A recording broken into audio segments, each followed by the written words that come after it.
Stalin uncle whistle சத்தம் கேக்குதா?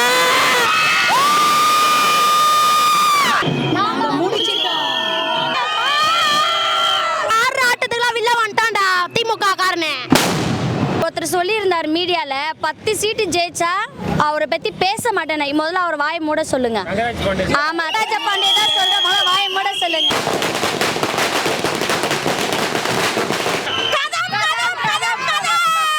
நீங்க எல்லாருக்கும் இப்படின்றீங்களே, நாங்க உங்களை முச்சுடுறோம். அவள் தான் டிவி கேடா எல்லார் வீட்ல இனிமே விசில் இருக்கும். இனிமே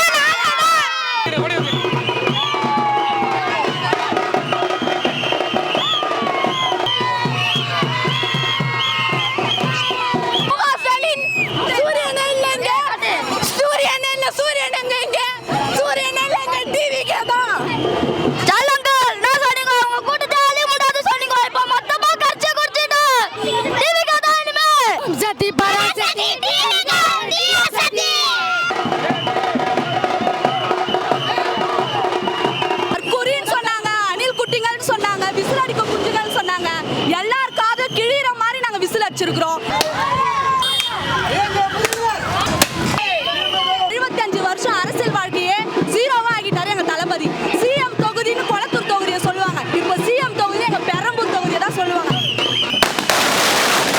ஆட்டத்தை பார்த்துட்டாங்களே, இனிமேல் தெரிய போகுது யார் தற்குறின்னு சொல்லிட்டு.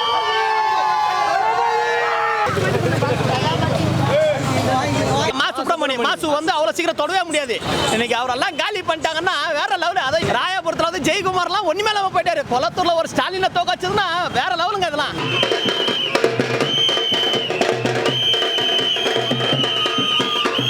ஒருத்தர் பெரம்பூர்லயும் தோப்பாருன்னாரு, திருச்சி கிழக்கிலயும் தோப்பாருன்னாரு. இப்ப வந்து பேச சொல்ல 47ல வந்து இந்தியாவுக்கு சுதந்திரம் கட்சிது. இப்ப வந்து தமிழ்நாட்டுல 27ல சுதந்திர கட்சி. விஜய்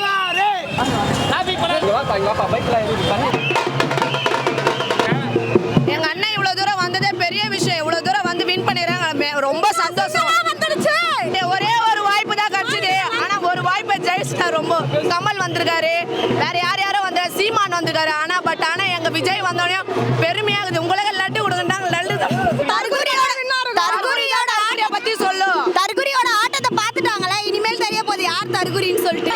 ஆசோக்கு ஈசோக்கு ஸ்டாலின் அவங்க பையன் ஒரு பொம்பளை சோக்கு. 27 கட்சி கூட்டணி சேர்த்து நீ என்ன மாதிரி போடுங்க. இப்போ ஒண்ணுமே இல்ல. எப்படின்னா ஜெயிக்கவே முடியாதுன்னு வாயால சொன்னவங்களுக்கெல்லாம் ஜெயிச்சிட்டோன்னு வாக்கால சொல்லிட்டாரு எங்க தளபதி. சொன்னாங்க விஜய் வந்து லாலிபாப் சாப்பிடுற பேபி. அவங்க வாயில இப்ப நாங்க லட்டு ரெடியா இருக்கு, அவங்க வாயில லட்டு வைக்கிறது ரெடியா இருக்குது. சொன்னாங்க வந்த உடனே சின்ன பையன் எப்படி முதலமைச்சர் ஆக முடியும்னு எங்களை கொஸ்டின் பண்ணாங்க. சின்ன பையனுக்கு வழி விடணும்னு சொல்லி மக்கள் எல்லாருமே அவர் தான் முதலமைச்சரா வரணும் அப்படின்னு சொல்லி 75 வருஷம் அரசியல் வாழ்க்கையே ஜீரோவா ஆகிட்டாரு எங்க தளபதி. சிஎம் தொகுதின்னு கொளத்தூர் தொகுதியை சொல்லுவாங்க, இப்ப சிஎம் தொகுதி எங்க பெரம்பூர் தொகுதியை தான் சொல்லுவாங்க. அந்த அளவுக்கு வட சென்னை தனித்து இருக்கப்பட்ட ஒரு தொகுதி. வட சென்னை யாருமே மதிக்க மாட்டாங்க, படிச்சிருந்தாலும் மதிப்பு கிடையாது வட சென்னையில. ஆனா எங்க தளபதி இந்த இடத்த சூஸ் பண்ணி பெண்களுக்கெல்லாம் பாதுகாப்பு கொடுக்கணும், ஊழல் இல்லாத ஒரு சமுதாயத்தை நடத்தணும் அப்படின்ற ஒரு நோக்கத்தோட எங்க தளபதி வட சென்னையை சூஸ் பண்ணாரு. அவரு எங்க மேல வச்ச நம்பிக்கையை நாங்க வாக்கால காட்டியிருக்கோம். 100 தொகுதிக்கு மேல எங்க தளபதி வின் பண்ணியிருக்காரு. கண்டிப்பா ஒரு 118 தொகுதி வின் பண்ணுவார் நாங்க நம்பிக்கையோட இருக்கிறோம். அந்த நம்பிக்கையில தான் இப்ப நாங்க எங்க வெற்றியா கொண்டாடுறோம். குறின்னு சொன்னாங்க, அணில் குட்டிங்கள்னு சொன்னாங்க, விசில் அடிக்க குஞ்சுகள் சொன்னாங்க.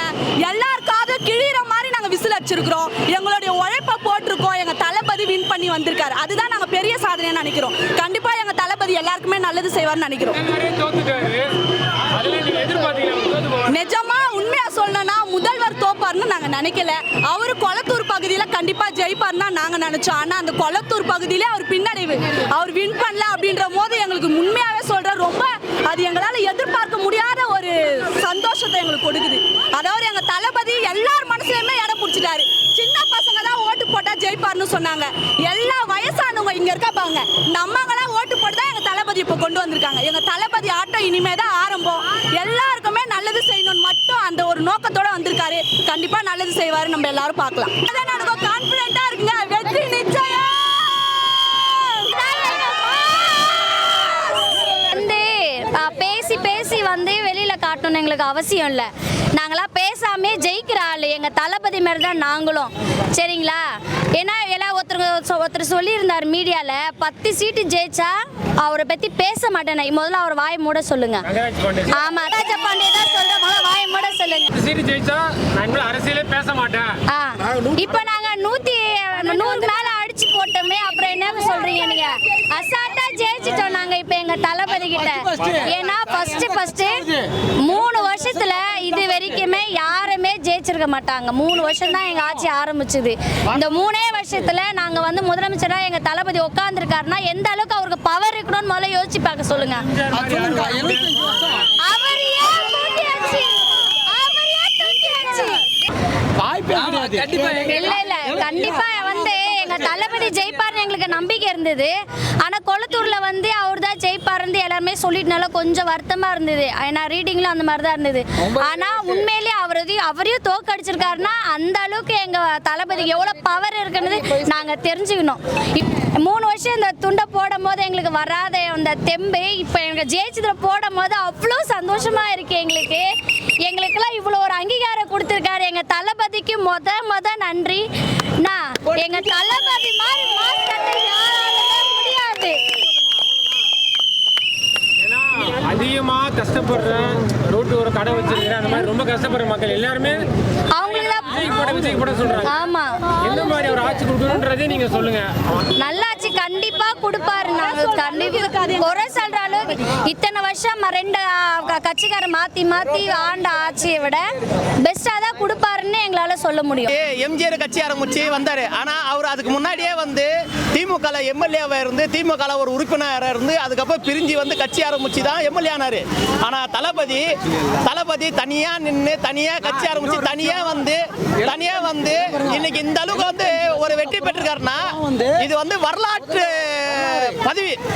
இந்த வெற்றி வந்து யாரால ஜீர்ணிக்க முடியாது. ஏன்னா எத்தனை அமைச்சர்கள் தோத்தாங்க தெரியுமா? மாசு வந்து அவ்வளவு சீக்கிரம் தொடவே முடியாது.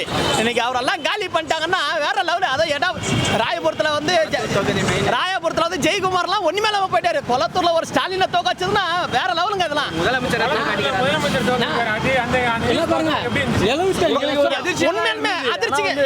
அதிர்ச்சி கலந்த சந்தோஷம். என்ன ஒண்ணு சேப்பாக்கத்துல இருந்து அவன் தோத்துனா இன்னும் ஒரு சந்தோஷமா இருந்திருக்கும். அந்த மாதிரி வேற லெவல்ல இருந்திருக்கும். அரசியலே பேச மாட்டேன். அவனை வீட்டுக்கு போக சொல்லுங்க. அவன் அரசியல் பத்தி பேசுறதுக்கே சம்பந்தம் கிடையாது. அவனை வீட்டுக்கு போக சொல்லுங்க. வேற யாரால இனிமே வந்தாலும் வரலாறு திரும்பாது. விஜய் ஒருத்தரால தான் இந்த வரலாறு திரும்புது. எல்லா கட்சியிலுமே காசு கொடுத்து ஓட்டு வாங்கினாங்க. நம்ம தளபதி காசு கொடுக்காம மக்களுக்கு எதுவுமே செய்யாம ஒரு அன்பை மட்டுமே கொடுத்து நம்பிக்கையை மட்டுமே கொடுத்து நாங்க வந்து பாதுகாப்பு தருவோம்னு சொல்லி ஒரு பாதுகாப்பு தர மாதிரி ஒரு நம்பிக்கையை கொடுத்து ஜெயிச்சு முதலமைச்சராக இருக்காரு. இதுக்கு மேல வெற்றி வந்து இது வரைக்குமே யாருமே வந்தது கிடையாது. இதுக்கப்புறமா யாரும் வரப்போறது இல்லை. தளபதி தான் இனிமே நிரந்தர சிஎம்மாவே இருக்க போறாரு. அவர் மட்டும் தான் இனிமே. நாட்டேன்னு ஒருத்தர் பெரம்பூர்லயும் தோப்பாருன்னாரு, திருச்சி கிழக்குலயும் தோப்பாருன்னாரு. இப்ப வந்து பேச சொல்ல இப்பெல்லாம் சொல்லிட்டேன். 47 வந்து இந்தியாவுக்கு சுதந்திரம் கட்சிது. இப்ப வந்து தமிழ்நாட்டுல 27 சுதந்திரம் கட்சிக்குது. தமிழ்நாட்டுக்காக விஜய்.